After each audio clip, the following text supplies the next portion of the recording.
नमस्कार दोस्तों, टीचर भी यूट्यूब चैनल में आपका एक बार फिर से स्वागत है। आपने इस चैनल को सब्सक्राइब नहीं किए हैं तो लाल रंग का बटन दबाकर चैनल को सब्सक्राइब कर ले और बगल के घंटा बजा दें ताकि इस चैनल पर जो वीडियो अपलोड हो वह सबसे पहले आप तक पहुंचे। हाँ दोस्तों, लाइक करना नहीं भूलेंगे क्योंकि आपके लाइक करने से ही हमारे मेहनत का फल मिलता है। तो आइए जानते हैं नियोजित शिक्षकों के बारे में क्या खबर आ रही है।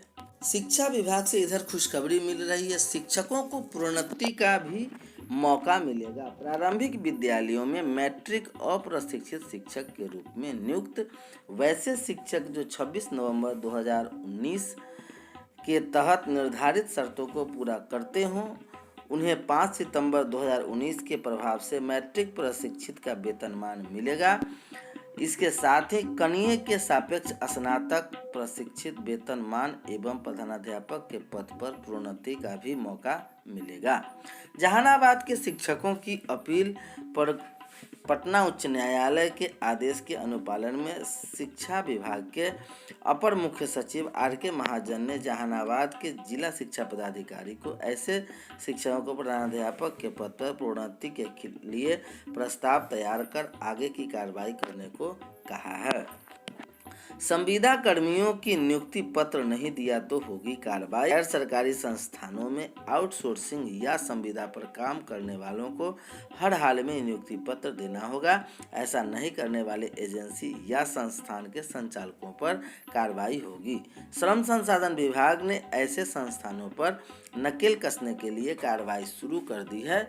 अगर विभाग की योजना साकार हुई तो बिहार में 1 लाख से अधिक लोगों को इसका लाभ मिलेगा। दरअसल राज्य सरकार के विभागों में आउटसोर्सिंग के तहत कर्मी काम कर रहे हैं। इसी तरह मॉल या अन्य दुकान प्रतिष्ठानों में भी काफ़ी समय से लोग काम कर रहे हैं। नियमानुसार जिस संस्थान में 10 से अधिक लोग जुड़े हैं उन्हें नियुक्ति पत्र इसलिए दिए जाना जरूरी है ताकि उन्हें कर्मचारी राज्य बीमा निगम के अलावा राज्य व केंद्र सरकार की अन्य योजनाओं का लाभ मिल सके। 21,000 मासिक से कम पैसे में काम करने के कारण ऐसे कर्मियों को सरकारी खर्च पर लिहाजा से लेकर मौत होने पर उन्हें परिजनों को तय राशि देने का प्रावधान है। लेकिन अक्सर संस्थानों में काम करने वालों की शिकायत रही है कि नियुक्ति पत्र बांटने के बाद भी व्यावसायिक संस्थानों का आंकड़ा एकत्रित कर वाणिज्य कर और उद्योग विभाग से भी सहायता ली जा रही है।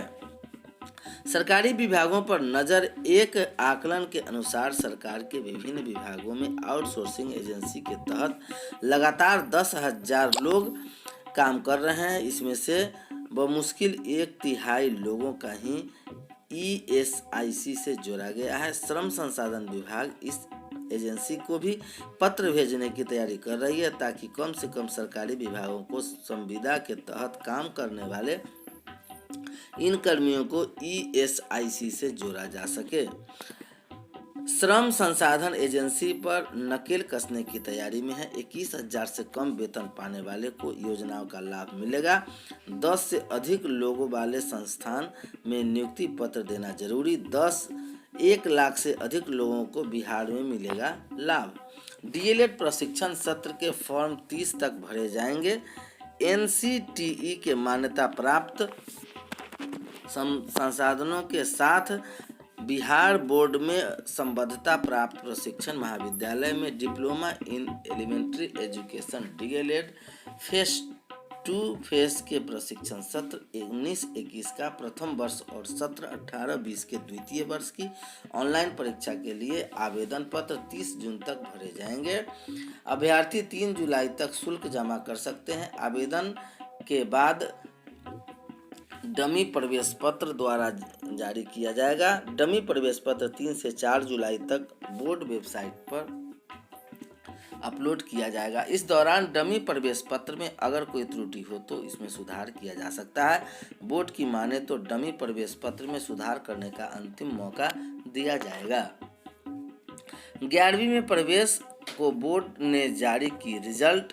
कहा, बिहार की सभी +2 स्कूलों के साथ स्कूलों में 11वीं में admission online facility system for student OF software के माध्यम से आयोजित होगा। इसका आयोजन बिहार विद्यालय परीक्षा समिति करेगी। बिहार बोर्ड OFSS के माध्यम से स्टूडेंट से एडमिशन फॉर्म भराया जाएगा। एडमिशन के ऑनलाइन प्रक्रिया प्रारंभ करने से पहले बोर्ड इसकी जानकारी देगा। अभी बोर्ड के OFSS वेबसाइट www.ofssbihar.in पर किया है। सभी स्कूलों को कॉलेज को सूची संकायवार व सीटों की संख्या के साथ जारी की है। बिहार में 2821 +2 स्कूलों और कॉलेज की लिस्ट सीटों की संख्या के साथ वेबसाइट पर मौजूद है। इसमें पटना के 196 शिक्षण संस्थान शामिल हैं।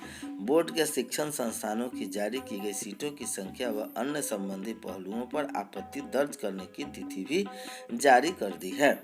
बोर्ड की ओर से विषयवार एवं संकायवार सीटों की संख्या में संबंधित सूची का स्कूल व कॉलेज 28 जून शाम 5 बजे तक मिली ID BSEBJSOFSS@gmail.com पर आप दर्ज करा सकते हैं।